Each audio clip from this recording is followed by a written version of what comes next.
In 1984, United States Navy sailors David Herdeg and Jim Parker found themselves near a roadside diner. The diner somewhat looked bizarre to them, with many machines and sounds that they can recognize. Jim approaches an arcade game, and suddenly an electric charge comes from his body, frying the machine. The owner sees this, and a fight with both sailors soon starts. Fleeing to the parking lot, confused by their surroundings, they take a woman named Allison hostage and force her to drive them away. Allison looked at them and realized they are wearing a style of US Navy uniform. What she didn't realize was that the uniform was a dungaree uniform used by the US Navy in World War II. The men who kidnapped her were not from her time.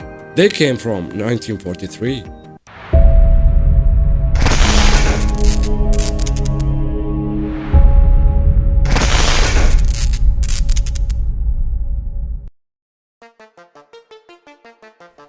Allison Hayes was an investigative reporter, so as her job entitled, she started asking questions. But what she was to uncover will change her life forever.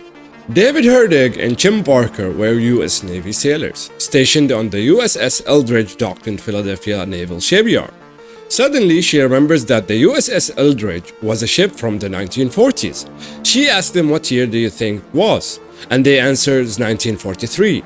Her eyes started to shine, and in her head, gears started to run. A story scope is brewing, and one about time travelers. She told them that the year is 1984, more than 40 years later than they think. David and Jim look shocked. Suddenly, both go into a seizure, and Allison takes them to a hospital. The police were informed by the hospital, as Allison tells them that they kidnapped her. The police arrives while Jim and David are having convulsions, but it was the military police. No one reported anything about them being Navy sailors, but somehow it looked like the military were expecting them. Both Jim and David are taken to a different bed to perform some medical procedures when they suddenly disappeared in a flash of light.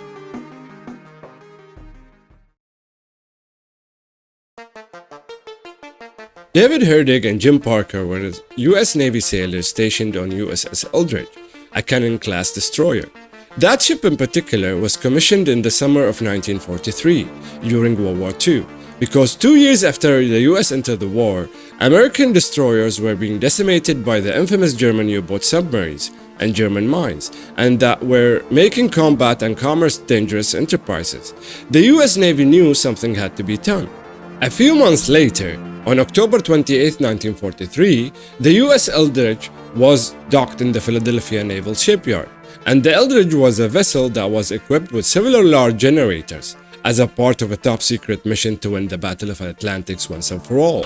The rumor aboard the ship was that the generators was designed to power a new kind of magnetic field that would make the warship invisible to enemy radar and undetectable by enemy mines. So with the full crew aboard, it was time to test the system. And in broad daylight, in plain sight of nearby ships, the switches were thrown on the powerful generators which hummed to life.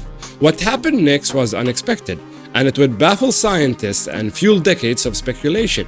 Witnesses describe a murky green fog that surrounded the entire hull of the ship, and then swallowed it whole. And then when the fog faded away seconds later, the Eldridge wasn't just invisible to military radar, it was invisible to everyone.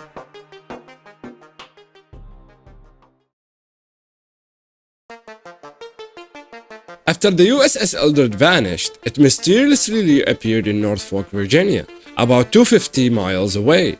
Eyewitnesses reported that it arrived 10 minutes earlier in the day when it disappeared from Philadelphia. The Eldridge then reappeared in Philadelphia 20 minutes later, but something had gone terribly wrong. Reports indicated that when the ship rematerialized, crew members suffered severe burns and disorientation, and some had become fused in the metal walls at the molecular level, unable to free their skin from the metal. Other crew members went insane or disappeared altogether. This could explain how David Herdeg and Jim Parker ended up in 1984, if the stories are true. When news spread that the naval ship had achieved invisibility with horrific consequences, many believed it, fueled by wartime paranoia. Americans were convinced that true evil existed, making it easy for people to speculate about the impossible. This fertile ground for conspiracy theories led to many to cling to the idea of a vanishing warship. But did it really happen? While the USS Eldridge did exist at the time, It wasn't in Philadelphia or Virginia on the day in question. According to the ship's logs, it was in New York. However, this doesn't completely discredit the Philadelphia experiment. There is some truth to the story. We know for a fact that in October 1943, the government was conducting secret experiments in Philadelphia. The US Navy was indeed working on mastering invisibility, and some of these experiments took place at the Philadelphia Naval Shipyard. But it wasn't about making ships literally invisible. The Navy was focused on degaussing, a technique that makes the ships invisible to underwater German mines. Germans used the gauze as the unit of magnetic field strength for their mine triggers. To counteract these mines, the Navy developed processes called degaussing. The initial method involved installing electromagnetic coils on the ship, but this was costly and complicated. So the Navy developed an alternative called wiping, where a large electrical cable was dragged along the side of the ship with a pulse of about 2000 amps.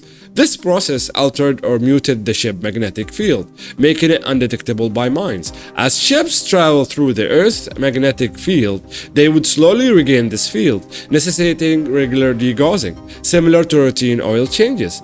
Using these techniques, Allied ships were well protected until 1943, when Germany began adapting, prompting the Navy to pursue new methods to stay ahead. While there's no official explanation from the Navy, it seems likely like these new techniques were being developed in Philadelphia at the time. However, as far as we know, they were not experimenting with time travel. Or were they?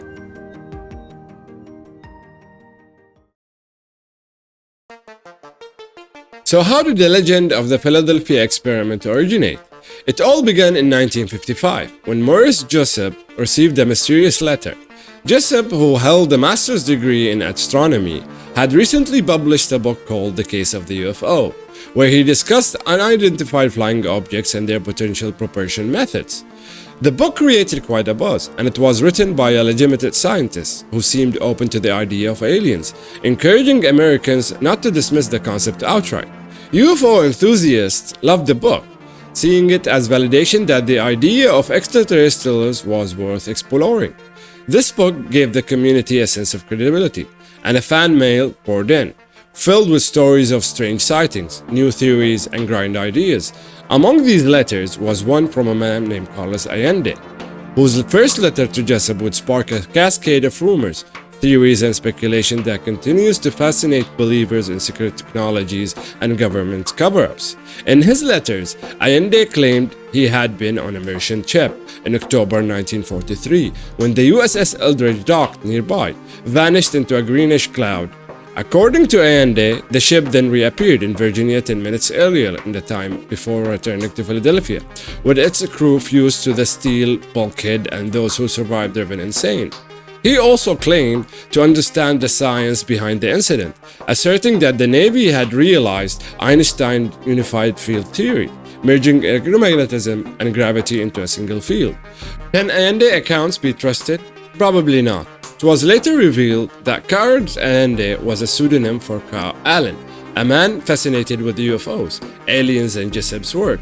Allen, who had been stationed at the Philadelphia Naval Shipyard during the time of the alleged incidents, wrote Jessup about 50 letters. However, if the USS Eldridge wasn't even there, what was he talking about?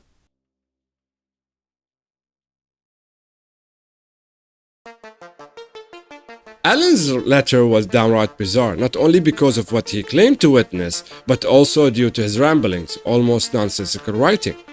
Allen wrote that most of the men did not survive, recounting how one sailor walked through his quarters wall in full view of Allen's family and then disappeared. He also claimed that other crew members either vanished or burst into flames, burning for 18 days straight. Despite the chilling but confusing account, Jessup decided to give Allen a chance and wrote back asking for proof. When Allen's next letter contained one more coherent rambling, Jessup ignored it. However, a year later, two officers from the newly formed Office of Naval Research, ONR, showed up at Jessup's door. The ONR, responsible for scientific research and special projects, had received a copy of Jessup's book, The Case for the UFO, which contained suspicious annotations from three people calling themselves the Gypsies. These annotations discussed the Philadelphia experiment and even claimed that aliens had made the ship vanish. Jessup immediately recognized Allen's handwriting, noting that he had used different color inks and attempted to fake handwriting of 3 fictional people, even claiming one was an alien. Allen later admitted to this. And still, the fact that the ONR took these annotations seriously was a red flag to some conspiracists. If the Philadelphia experiment ever happened, why would the ONR care about this book at all? It's likely that Allen's accounts were suspiciously like real events, given that the US Navy was conducting invisibility tests that year. The lesson here seems to be that if you have theories about secret government experiments, it's best not to publicize them, because the government is listening.